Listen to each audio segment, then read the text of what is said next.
I'm David and I work at the Centre for Brexit Studies. We conduct research in all areas related to Brexit. It is the UK, the British government, which decides how much to fund the NHS. EU membership, or the lack of EU membership, will have some impact on the total amount of money available that exists to spend. However, how the UK government chooses to spend it, and has chosen to spend it over the years, is an entirely domestic political matter.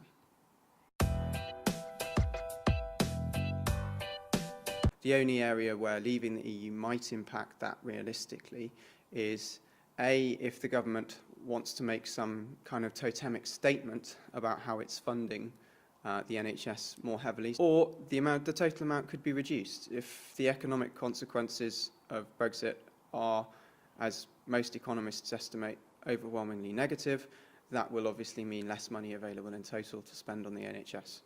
So the total amount of funding, particularly in the long term, could well be lower.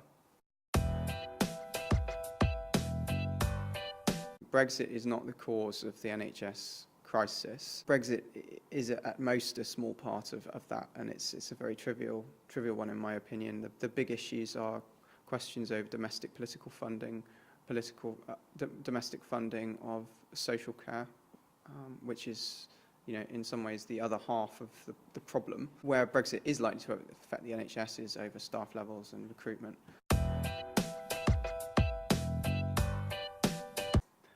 The slogan was fictitious. There's very few words to describe it other than it was wrong. It was a falsehood. There are two aspects to this. One is that the amount of money in question did not include the rebate.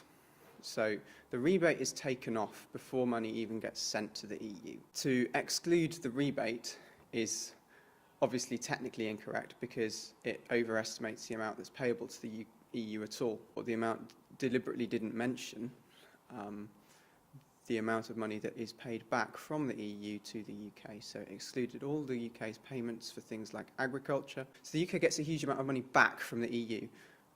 So yes, it pays in more than it gets back in total, but the slogan 350 million in the bus didn't take into account any of those things. There are a plethora of different healthcare systems across Europe. They all work in very different ways.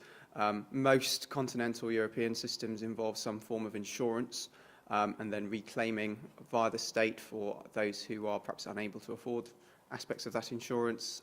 There are various safety nets in place. Each of these systems works quite differently. I don't think there's any great desire amongst MPs as a whole to privatise the NHS. There may be elements of wanting to run it differently, particularly at the margins. There will be those who favour greater private involvement. There will be those who favour perhaps taking back certain aspects into public spending. There'll be those who want to abolish things like prescription charges. But in terms of a wholesale method to change whether the NHS runs more along the lines of an American system, I don't think there's significant political appetite for that.